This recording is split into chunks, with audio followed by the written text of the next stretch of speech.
구독과 좋아요로 응원해주세요.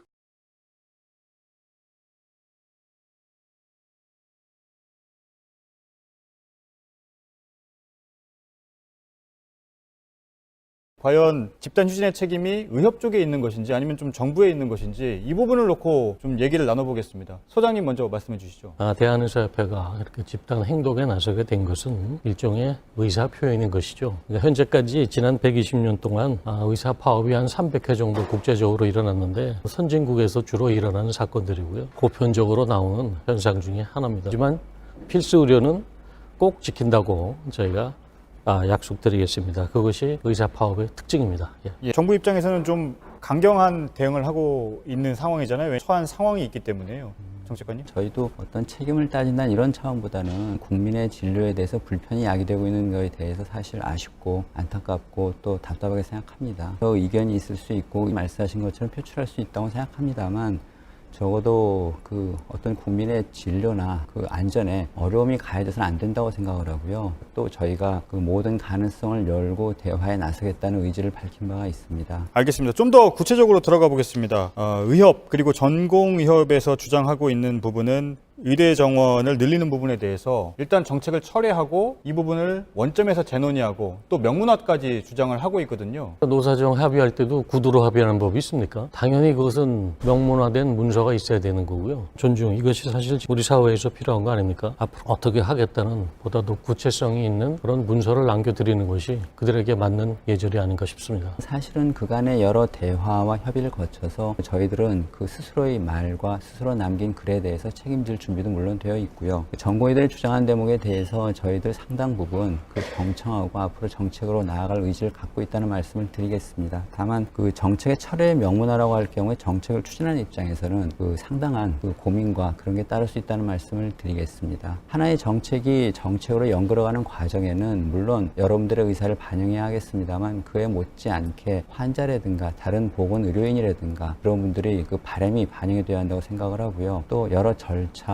의견 수렴의 과정이 거치게 됩니다. 다시 원점으로 되돌린다거나 한다는 것은 그런 모든 기대를 저버릴 수 있는 일이기 때문에 상당히 쉽지 않은 일이라는 말씀을 드리겠습니다. 예, 알겠습니다. 그런데 의협 쪽에서 말하는 철회라는 부분은 의대 정원을 늘리지 않겠다고 약속을 해달라는 부분까지 가는 거죠. 예, 그렇지 않으면 더 이상의 논의는 어렵다고 지금 말씀을 하시는 건가요? 그러니까 방법론의 차이입니다. 일단 철회로 해주시고 코로나 사태가 끝나면 처음부터 다시 이야기를 해봅시다 하는 게 다른 의견 같지만 서로 공통점은 있습니다. 문제는 서로 상호 신뢰를 할 수 있도록 그것을 문건으로 해달라는 것이 목표이기 때문에 그것이 그렇게 어려울 것도 없습니다. 문건을 만들거나 이런 문제에 대해서는 사실은 그동안에 여러 차례 협의한 바 있었고요. 거기에 대해 반대하거나 이런 건 아닙니다. 사실 지금도 조금 더 협의하고 좋은 합의문을 만들 수 있다는 기대를 버리지 않고 있습니다. 정부는 계속 나름대로 고민들을 하고 논의된 내용이라고 주장하고 이쪽에서는 정원 증가 얘기는 아무도 들어본 적이 없고 아무도 논의를 해본 적이 없는 생소한 얘기인데 진정한 당사자들과 한번 다시 얘기를 해보자는 것이라서 저는 그냥 단계로 보고 싶습니다. 구체적인 쟁점으로 들어가 보겠습니다. 오늘 전공의 측에서는 의사가 부족해서가 아니라 취업할 만한 병원이 없기 때문이다. 인프라가 부족하기 때문이다. 이런 입장을 내놨거든요. 충분한 의사가 거기서 일할 수 있게 만든다는 것은 비단 병원만의 문제가 아닙니다. 그 지역의 모든 생활 여건이라든가 인구라든가 여러 인프라들 그런 것들이 모두 갖춰지면서 거기에 의사가 함께 배치가 되어서 살만한 지역을 만드는 그런 종합적인 과정이고요. 당연히 일할 만한 병원도 포함이 됩니다. 다만 병원이 있어야 거기에 의사가 있다고 하는 것보다는 좋은 병원과 좋은 의사는 같이 가야 한다고 생각합니다. 그런 차원에서는 지금 이 공공병원을 많이 짓자고 하는 그 아이디어는 충분히 저희가 받아들일 수 있는 아이디어입니다만 그것이 없기 때문에 의사를 보내기 어렵다는 것에 대해서는 저희가 동의하기 조금 어려운 측면이 있습니다. 도시와 그 시골 간의 격차가 우리가 엄청나게 심한 나라처럼 너무나 부풀려져 있다는 사항에 대해서 대단히 놀랐고요. 왜냐하면 OECD 보고서에서 정부가 흔히 인용하는 그 보고서를 보시면 우리나라는 도시와 농촌 간의 의료 격차가 20% 선에서 왔다 갔다 하는 아주 모범 국가입니다. 어떤 극단적인 예를 들어가면서 마치 도시와 시골 간의 격차가 엄청난 것처럼 얘기를 하고 또 복지부에서 발표한 그 의사 숫자 서울에 있는 의사 숫자와 강원도에 있는 의사 숫자 비교하고 그래서 엄청나게 모자랄 것 같지만 정부기관 자체 질본에서 작년에 연구와 보면 환자가 느끼기에 내가 치료받고 싶었는데도 치료를 못 받았다 하는 것이 그러니까 강원도가 더 좋게 평가받은 것입니다. 우리나라를 부러워하고 있습니다. 그런 내용도 있습니다만 다른 통계도 있다는 건 아마 소장님도 잘 아실 것 같고요. 의사 수의 차이만이 아니라 어떤 의료 서비스의 질적인 차이 이런 것들은 그동안에 분명히 지적이 되어 왔고 어떤 예방 가능한, 치료 가능한 사망률 이런 일반적인 통계에서 충분히 드러나고 있습니다. 예를 들어 서울 종로의 의사가 10명이 넘을 때 강원도의 그 여러 군의 절반의 의사 1명이 안 되는 극단적인 예도 물론 있습니다만 전반적으로 보더라도 서울에 1000명당 의사 수가 3명이 넘을 때 다른 지역에서는 1.5명이 안 되는 지역들이 있습니다. 적절한 의료 서비스의 제공이나 접근성 이런 대목에서 분명한 차이로 드러나고 있습니다. 만일 그 차이가 어느 정도 조금 더 나은 건강을 귀결할 수 있는 방향으로 고쳐질 수 있다고 한다면 그런 노력을 기울일 수 있다고 생각을 하고요. 소장님께 좀 질문을 드리면요. 예. 앞으로 지금 방금 말씀하신 부분은 의사 수도 늘리고 인프라도 확대하는, 그러니까 둘 다 동시에 할 수가 있다라는 게 지금 복지부의 입장이라는 말씀이시잖아요. 그렇습니다. 이 둘 다 할 수 있는 문제라는 입장에 대해서는 어떻게 생각하십니까? 늘리기도 전에 해볼 일이 많이 있음에도 불구하고 예. 숫자를 늘려봐야 정부에서 원하는 사람들의 효과를 얻는 것이 15년 뒤의 일인데 우리나라 의사수 증가율이 세계 거의 1위입니다. 지금 1000명씩 계속 불어납니다. 입학생들 들어오는 정원은 3050명의 정원에서 은퇴를 한 저희 세대에서는 1000명 정도 차이 나는 정원을 갖고 있는데 매년 늘어나는 1000명만 수용을 잘해도 해결될 문제를, 그러한 현실적인 문제에 대한 적극적인 노력은 보이지 않는다는 것이죠. 공공병원을 확충한다는 데 대해서는 한마음입니다. 저희 의사협회도 우리나라의 공공병원이 좀 더 많았으면 좋겠습니다. 근데 저희가 이때까지 경제 발전을 하는 동안 나라의 살림이 여의치 않아서 예. 병원 짓는 거를 민간 부분들이 맡아서 진 것들이거든요. 그러니까 지금 있는 병상이 세계 2위라면 공공병원을 또 짓지 말고 기존에 있는 병원을 어떻게 좀 뭐 통합을 하든 뭘 하든 정부가 공공성을 넣기 위해서 투자를 해서 좀 더 키워주든 해볼 수도 있는 거죠. 상당 부분 공감을 하고요. 동일한 준비가 필요하다는 데는 상당 부분 같으면서도 조금 차이가 나는 대목이 저희들은 그와 함께 의사의 수 또는 의사의 분포도 분명히 상당한 역할을 한다고 보는 반면에 그 의료계라든가 의협의 입장에서는 지역의 인프라, 환경 등이 다 갖춰졌을 때 거기에 의사가 투입되는 것이 바람직하다는 약간의 좀 차이가 있는 건 사실입니다. 저희는 그 차이를 좁혔으면 하는 마음이 있는 거고요. 참고로 아까 의사수 증가율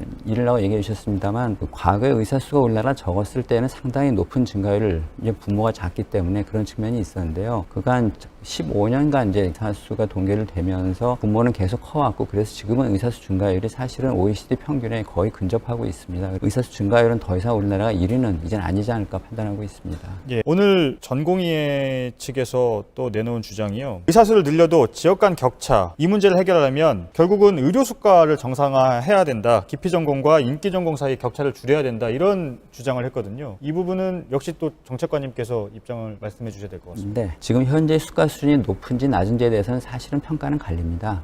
필요한데 수가를 줄 수 있어야 하는 당연히 공감을 하고요. 이 지역에 있어서 충분한 의료가 제공되지 않는 이유가 오로지 낮은 수가대 문제에 대해서는 조금은 다른 생각이 있습니다. 지금 우리나라의 의사수가 부족한가에 대해서는 이견이 있습니다만 객관적으로 우리나라의 의사수가 다른 나라에 비해서 상대적으로 적은 건 사실입니다. 적은 의사들이 정말 이런 훌륭한 의료 서비스를 제공하기 위해서는 더 오래 열심히 일해주시거나 더 많은 환자를 봐야 합니다. 의료계의 주장은 수가가 너무 낮다 보니까 많은 환자를 보게 된다고 많이 얘기를 하십니다만 저희가 수가를 충분히 올린다 하더라도 기다리고 있는 환자들을 내칠 수 있는 게 아니라고 한다면은 단순하게 수가만의 문제는 아니라는 생각입니다. 그 지역의 의사 선생님들은 널리 알려져 있습니다만 사실 서울이나 대도시의 의사 선생님들보다 더 많은 돈을 벌고 계십니다. 그것이 결국은 수가만의 문제는 아닌 여러 가지가 다 준비가 되어야 할 종합적인 그런 문제라는 반증이 될 것 같습니다. 저희가 수가를 올려달라는 것은 그걸로 인해서 급여 상승 그거보다는 의료를 제발 좀 정상화할 수 있도록 구조 변경을 하자는 얘기입니다. 그러니까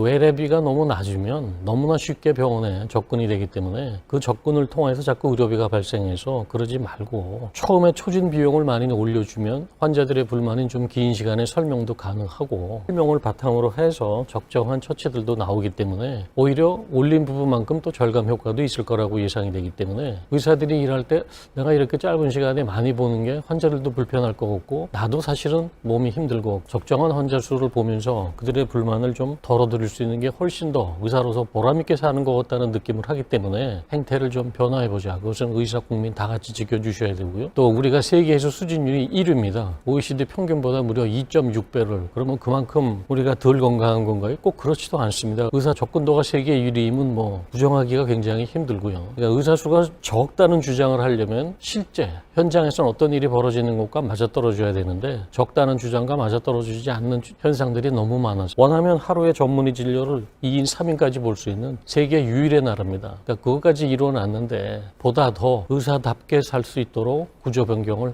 해보자는 거죠. 캐나다에서 50만 불 연봉 외과 의사를 준다 그러면 일반 가정의들이 30만 불을 받을 때 그 사람 50만 불 주는 거에 대해서 다 인정을 해요. 그러니까 이렇게 비인기과를 만드는 것들은 구조상의 문제가 틀림없이 있습니다. 큰 방향에서 저희 정책 방향은 같습니다. 그 수가만이 아니라 지금 말씀해 주신 여러 내용들, 저희가 많이 쓰는 용어는 의료 전달 체계 또는 의료 이용 체계의 어떤 전반적인 개선과 맞물리는 대목이고요. 저희도 수가만을 해결할 수 있다고 보지는 않습니다. 말씀하신 것처럼 의료 이용 행태에 대해서도 고쳐나갈 필요가 있다는 데 대해서는 10분 동의합니다. 다만 아까 말씀드린 것처럼 그 사람의 부족 문제에 대해서 자꾸 이게 가장 뒤로 간다는 것에 대해서는 좀 생각해 볼 필요가 있는 것을 그동안 생각해보지 못하는 것이 아닌가 하는 아쉬움은 있다는 말씀을 드리겠습니다. 정책관님께도 좀 질문을 드리겠습니다. 지금 의협이나 또 전공의협에서 주장하고 있는 대목이 정책을 발표하기 전에 의협이나 전공의협의 얘기를 들어서 함께 만들 수도 있지 않았느냐. 결국 나중에 지금 이렇게 됐기 때문에 집단 휴진까지 이어지고 정부의 책임을 얘기를 하고 있는 거거든요. 사실은 공공의대 정책이라든가 또는 그 뭐 첩약 급여화라든가 또 뭐 비대면이라도 각각의 정책은 수렴이 부족했다거나 생각하지는 않고 계속해서 그런 과정을 거쳐서 또 필요한 경우에는 절차를 거쳐서 연그러졌거나 또는 공공의대 같은 경우에는 이제 법안으로 성안이 된 거고 법안 심사 과정이 남아있는 그런 정책이 되겠습니다. 말씀하신 것처럼 의협이나 또 전공의 협의회와 어떤 공식적인 의견 수렴 과정이 다소 부족했던 건 사실입니다. 그러나 저희들 입장에서는 지난 15년간 아무런 문제제기 없이 그냥 가는 것이 아닌 의사 수가 부족하다고 하는 그런 문제의식이 제기된 과제에 대해서 화두를 던진 것이고 논의할 길은 얼마든지 열려있다고 생각을 하고 있습니다. 의사분들과 같이 토의해서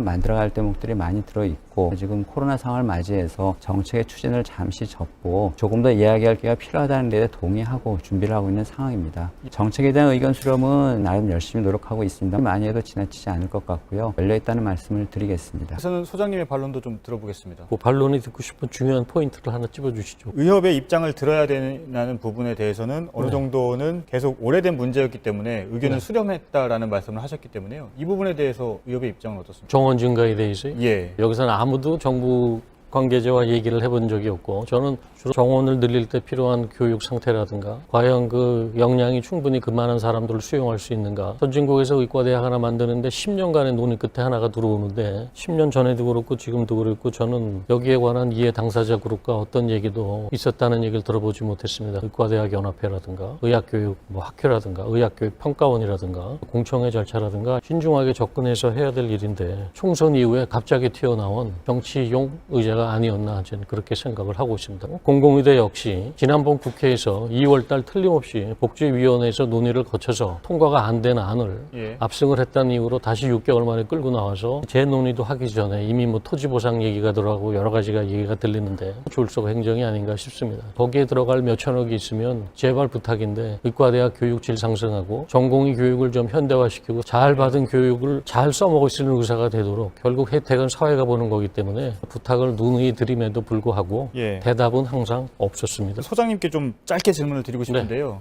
피해가 국민들에게 가고 있고 조직의 밥그릇과 관련된 부분이 아니냐 이런 얘기들은 계속 국민들 사이에서 나오고 있는 게 사실입니다. 이 부분에 대해서도 짧게 좀 입장을 말씀해 주시면.